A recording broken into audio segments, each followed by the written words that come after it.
today I'm filming April's review book wrap up. I have read 8 books in April and I DNF 1. I had quite a good reading month for this month, I'd say, not too bad. I got 2 5 stars, and altogether I read 5 paperbacks, 2 ebooks and 1 audiobook. Okay, so I'll start off first with the one I DNF'd. And the one I DNF'd was The 7 Deaths of Evelyn Hardcastle by Stuart Turton. I got this one on an audiobook, and it was for Elsie's Attic Book Club. This one I just couldn't get into. It was about this man who'd gone into, somebody had been killed in the wood and he was running away, but then he found out that he had to go into each person's body who was at this party and live each day, every day, like Groundhog Day, but in a different person's body to find out who the murderer is or something like that. It was a bit confusing, and I listened to it on audiobook and I just could not know what was going off. So I DNF'd that at 30%. I might try and read it again. I don't know, because it was a bit... Loads of people say it's a really good book and it's the best book of the year, but I don't know yet. But so I might try and give that a go. So I DNF'd that one at 30%. So starting with the books I did read, I'll start with my lowest to my highest rated. The lowest rated one was An American Marriage by Tyree Jones. I read this one for Poppy Loves Book Club, which I'll leave the links below. They're all on Facebook clubs, so I'll leave the links below if you want to join them. This one only goes 2.5 stars out of 5. It's about 3 characters: Celeste, her husband Roy, and another guy called Andre. What happens is that Roy is accused of raping this woman, but Celeste knows he didn't do it because she was with him when it happened, so she 100% knows he didn't do it. But he goes to court and he gets convicted of it, and he gets 12 years in jail. And while he's in jail, they just write letters between each other, Roy and Celeste, but she can't wait for him to get back out because they've only just been married only just a year, and it's not like the marriage, so she wants to move on and find someone else to be with. So at the end she asks for divorce, but I don't think he agrees with it, so they're still technically married. And then she starts going out with someone called Andre, which is one of their best friends who was at the wedding. I can't remember now, but properly.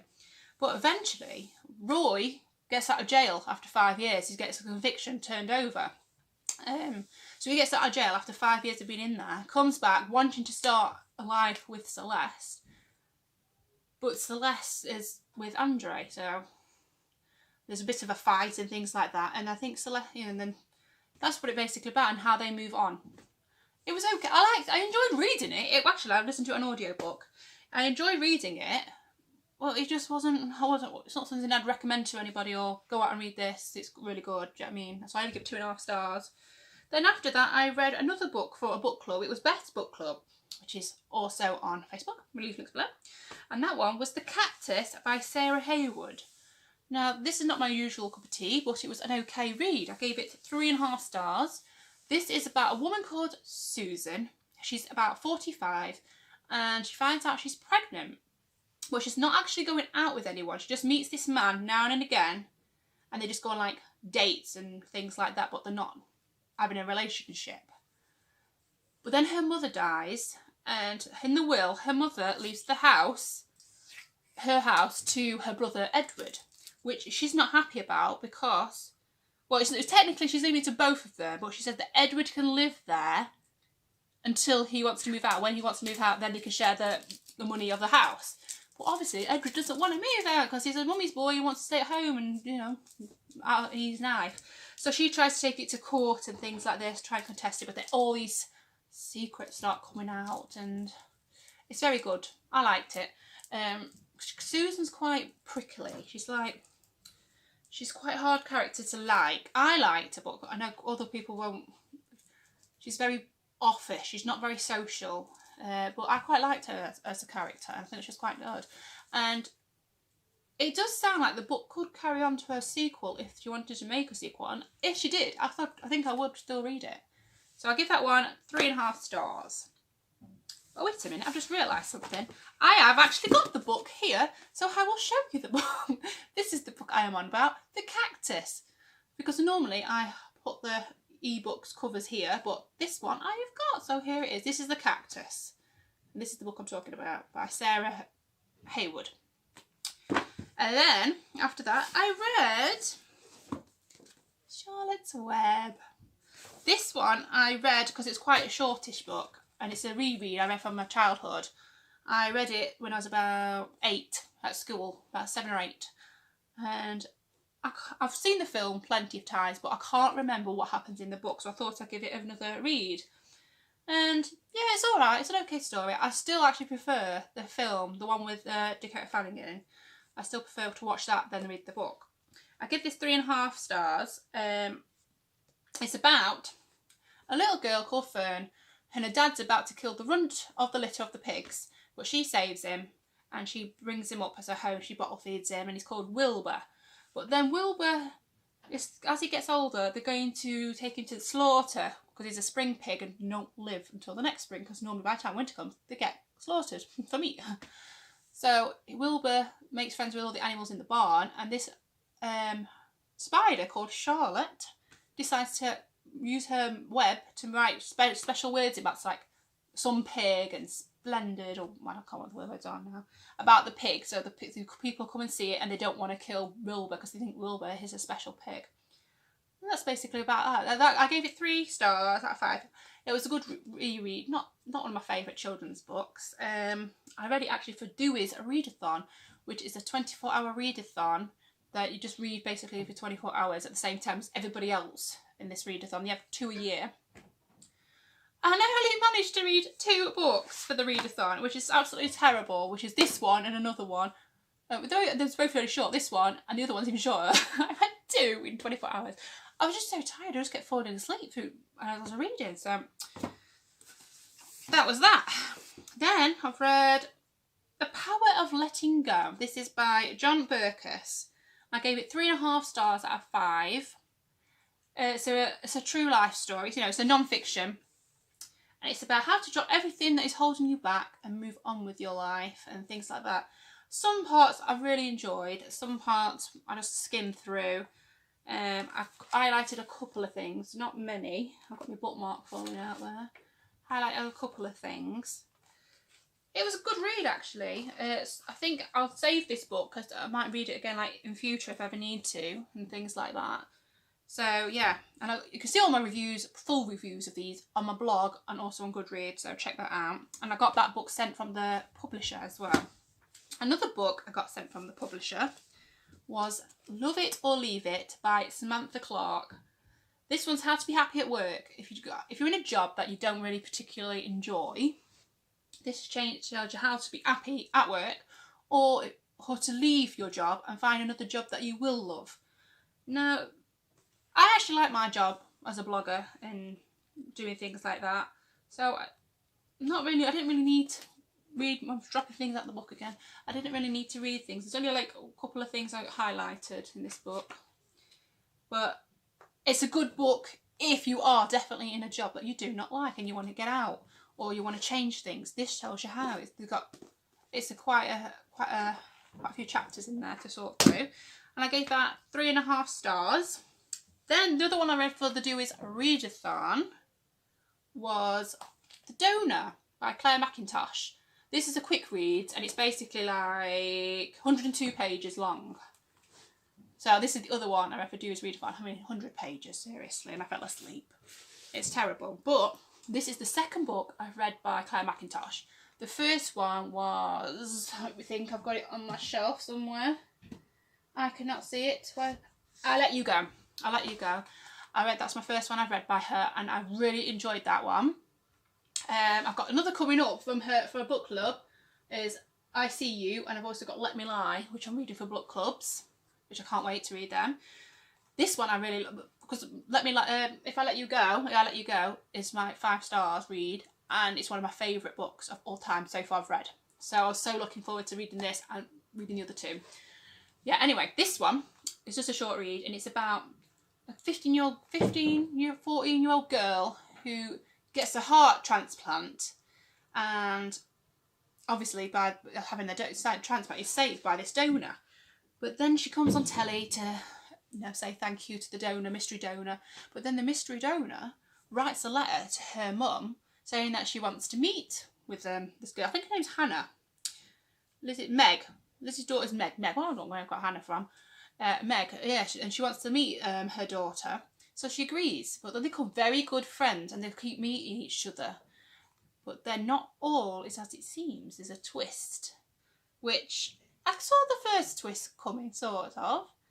But then there's another twist, and I did not see that one coming. And there's quite a few twists, actually, saying it's only a short book. It's a really good read, quick read. I'd recommend that. 4.5 stars for that one. And then after that, I read, well, before that one, but, you know, in order, is Hurst, which I read on ebook by Michelle Paver. This is like a gothic horror novel. And it's about, I can't even remember properly what it's about. It's about this girl called Maud. She's about 14, 15, 16. Let's go over the few years.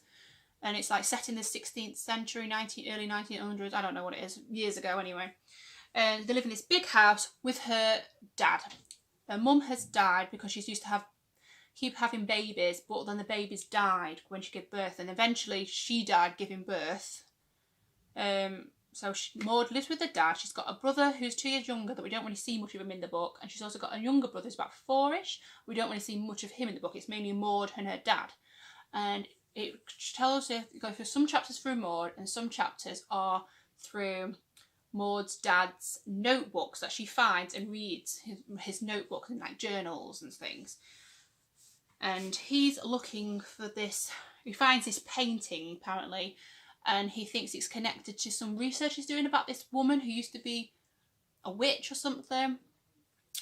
And they live on this there's a fern where they live, and they reckon that a lot of darkness is in there and stuff. And then the dad starts going mad, believing that there's something after him. And I can't really explain it, to be honest, but I loved it. I really, really loved it. I gave it 5 stars. It's one of my top reads, and I really loved it. So yeah, I'm going to look for some more books by Michelle Paver and see what I think. So that's the first ever book I've read by her, and it was really good. I really loved that. So I really recommend it if you like gothic horror things. It wasn't to me. It wasn't scary because I don't scare easily. But I really, yeah, if you love the horror, you'll like it.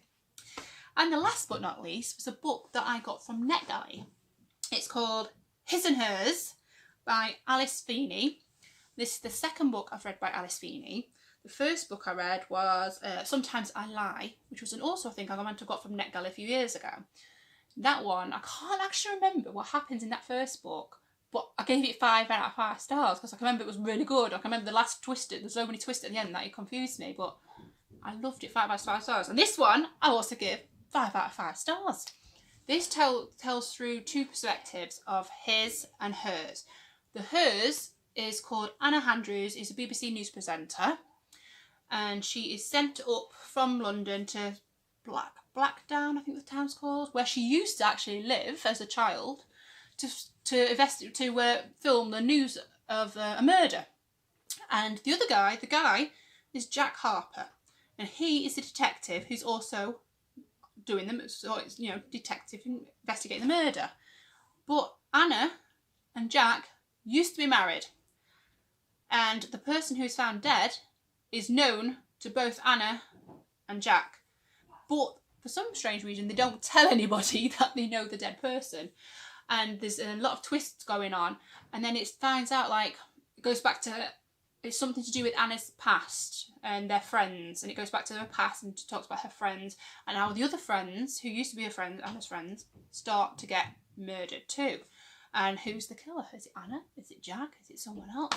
My mind changed about 30 different bloody times. I was like, oh, I know it's definitely her. Then no, it can't be her. It's like, it had me so confused. I was like, oh, I need to hurry up and get to the end. I was so gripped, I couldn't put the book down. I just had to get to the end to find out what was going on. And when I got to the end, I was like, what?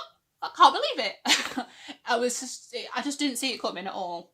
I never have guessed that's how it would have ended. But I really did like it. I did like it. And And I think Alice Feeney's third book that is. So I've read her first, and that's a third, and she got another one in between, which I'm going to have to go and pick up now because they're both books 5 out of 5 stars. So thanks for NetGalley for letting me read that one because I bloody loved it. Anyway, that is all my books for this month. That's 8 books I read and 1 DNF. I'm hoping that May is as good as it was April's, because 8 books for me is good. Normally I read used to read like 1 with that, but 8 books is good. So I'm really happy with that, and I can't wait to read more. And with this lockdown going on, I've got more time on my hands. I've got less. I'm doing a bit less work because I can't concentrate on working because the kids are driving me potty. They're in the bedrooms now. I told them to zip it while I do this video. I'm actually surprised I haven't walked in about 20 times. So that's a miracle in itself. But anyway, I'll see you all in the next one. I'll leave all the links below so you can buy the books. I'll link below to the book clubs, and I'll link below to my blog if I've done a review on my blog. Also, you can always find all my full reviews of these on Goodreads. I always put my reviews on Goodreads first, so definitely follow me on Goodreads. The links are all below. And I'll see you in the next one. Bye.